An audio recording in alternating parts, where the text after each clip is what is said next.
Hello, little Commodores. Welcome to Tuesday for math. We are going to continue working on our number bonds that we talked about yesterday and talking about how we have our whole, which is how many is all together, and then our two parts. So I'm going to give you a problem to do with me here in just a minute, but first I want to do a problem for you to watch. All right, so I have a number bond here, and we're going to pretend like these cubes here are actual people. And these are people that went to a party. They went to a birthday party. And we can see that there is 1, 2, 3, 4 friends that went to a birthday party. One of the friends decided to go home this way. And then the other friends, they all rode in the same car, they decided to go home this way. So you can see that I did have 4, and then 4 can make 1 and 3. 1 and 3 make 4. So if I push them back together, you can see. Now, let's let you guys practice. If you have a number bond at home that you printed out, or if you could have your parents draw one on a board or a piece of paper for you, that would be great. And this time, I'm also going to use some cubes. If you do not have cubes at home or here at school, that is okay. Just draw them. I have 5 cubes right here, and I have them up here in my hole. That's how many I have all together.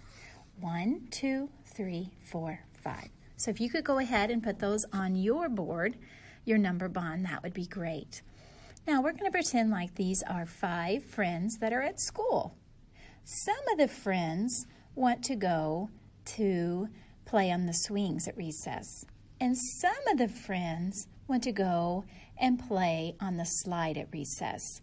Now what I want you to do, there are 5 friends, and we can show 5 with our fingers this way, 1, 2, 3, 4, 5, or with our blocks like this. I want you to decide how many of these do you want to go on the swing, and how many of these friends do you want to go on the slide? You decide, so you can break them apart if you have your blocks, or you can draw some blocks down in each one. And I want to see what you come up with.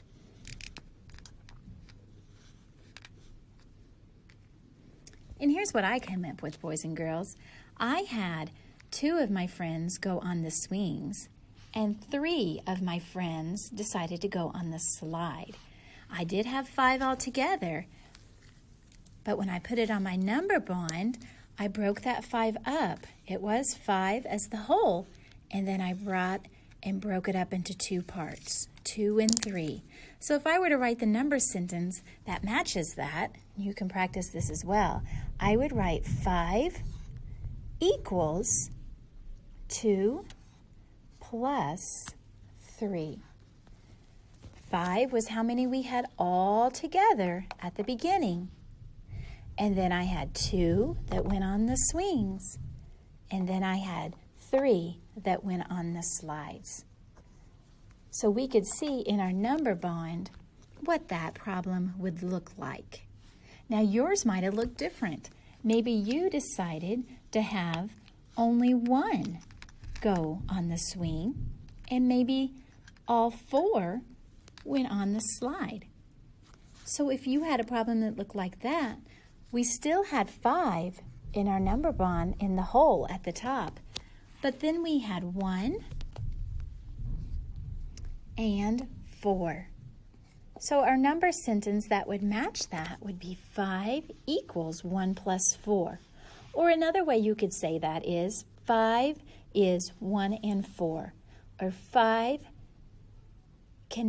it makes 1 plus 4. There's different ways of saying it.